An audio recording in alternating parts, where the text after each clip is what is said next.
Балалар, бүгінгі сабағымыздың тақырыбы өзге елде сұлтан болғанша өз елінде ұлтан бол.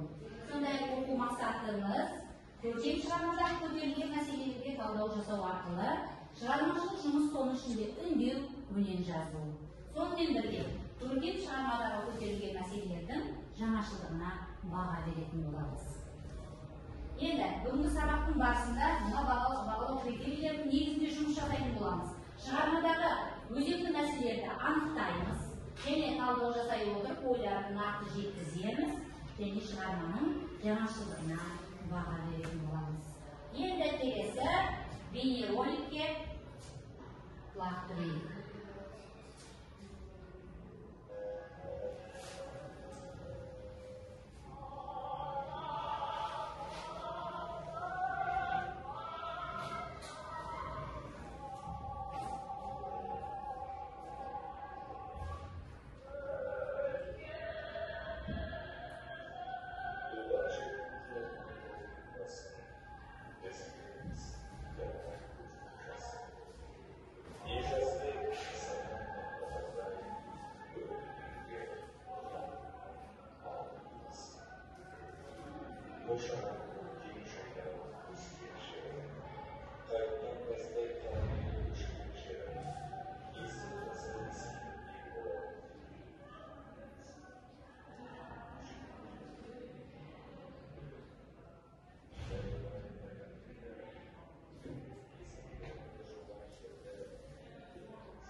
Жақсы.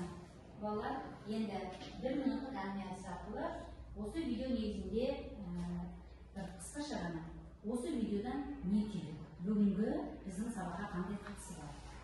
Досымызда? Біз бұл бейне материалда соны оқытысындағы ашаршылықты көріп отырмыз. Орыстардың қолдан жасаған ашаршылығы, содан қазақ халқының қиын қыстау кезінде қиналғанын, жанның қиындығы және шекарада өтіп баратқанда қырылып жатқанын көріп отырмыз. Жақсы, отыра ғой. Яғни тарихтан белгілі қазақтың басында бірнеше нәубет бастан өткерді. Сонау ұлт-азаттық көтеріліс бар, қолдан жасалған аштық бар, сондай-ақ репрессия. Міне осы видеороликті соның ішінде 30-шы жылдардағы бас сауғалап, ел туған жерін, туған елін тастап, өзге елдерге бас сауғалап қашып бара жатқан қазақтың кейпін көруге болады. Яғни бұл жерде бұл бүгінгі біздің тақырыбымызға байланыс, яғни Оразақын Асқардың отбасыда 30-шы жылдары қазақ жерінен, қазақ топырағынан шетелге, соның ішінде Қытай мемлекетіне бас сауғалап жер алып кеткен болатын. Оразақын Асқар сонда дүниеге келген. Оразақын Асқардың әкесі өмір бойы елге оралуды армандаған кісі, бірақ ол аманатын мәңгілікке қол жеткізе алмайтынына көзі жеткен әке баласына аманат етеді. Оразақын Асқар сол аманатты арқалап 55-ші жылы 27-ші сәуірде, яғни 20 жасында Қазақстанға оралады. Ал біздің бүгінгі өтіп отырған шығармамыз, яғни өзге елде сұлтан болғанша өз елінде ұлтан бол деген, соның ішіндегі шет елдегі қандастарға жазған өлеңі 1992 жылы елге оралғаннан кейін жазылған өлең болатын. Бұл өлең тарыдай шашылып кеткен қазақта шет мемлекеттерде жүрген қандастарымызға арналған үндеу өлең болатын. Жақсы, енді балалар, мына тапсырмаға көңіл бөлейік. Мына екі топқа екі түрлі тапсырма беретін боламын. Яғни, бірінші мақалды талдаймыз. Өзге елде сұлтан болғанша өз елінде ұлтан болмағанның мағынасын ашып, бүгінгі өмірмен байланыстырамыз. Және екінші топқа, яғни үндеу жазамыз. Өзге мемлекетте жүрген қандастарымызға үндеу жазуымыз керек. Ол қандай мақсатта екенін бәрімізге белгілі. Жақсы.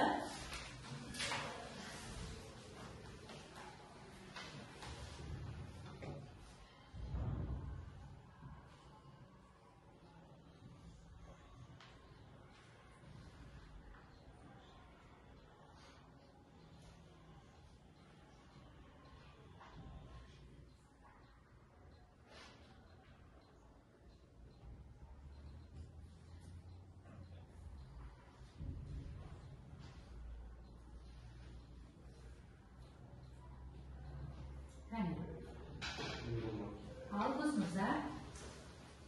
Біздің тапсырмамыз үндеу болатын. Біз қазақ елінің оқушылар, шет елде жүрген қандастарымызға үндеу жолдағымыз келеді. Қандастар, туыстар, неге өз жерлерінен бас тартып өзге елдерге кеткілері келеді? Біз қазақ елінде туылғанымызға қуанамыз. Себебі ата-бабамыз аңсап кеткен тәуелсіздікті көріп отырмыз.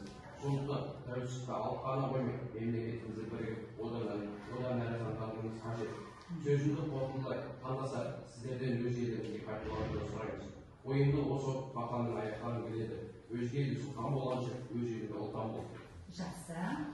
Екінші топтан.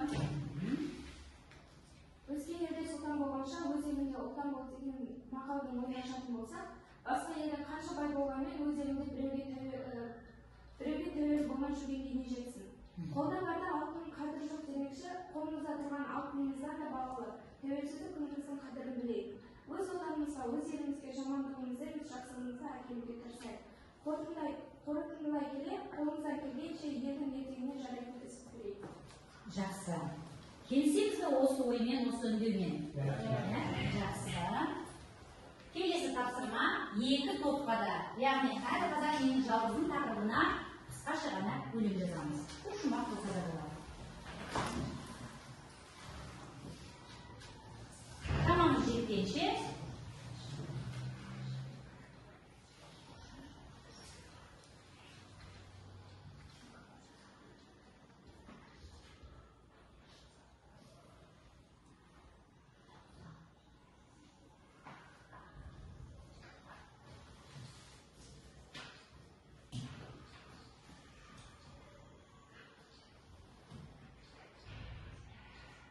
дайындар бар ма?